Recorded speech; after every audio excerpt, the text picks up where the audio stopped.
जाने का बोलमुआ के भइल बाटे मोती लागता जवनिया के कई दी छाती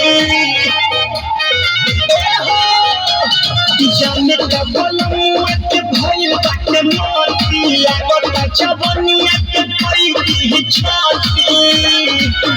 नहीं करे लागे काम सब करे लागे काम लगातार करे कब रुक रुक करे हमर दुनो बालून साला धुक करे धुक करे दुनो बालू परवाला धुक करे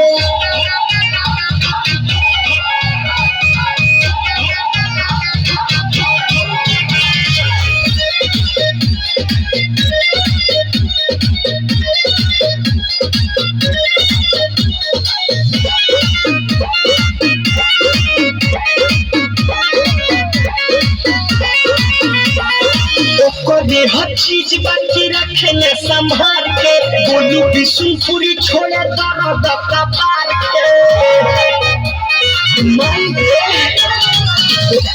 हर चीज बाकी रखले संभाल के बोलू बिशुनपुरी छोड़े दर्द कपार के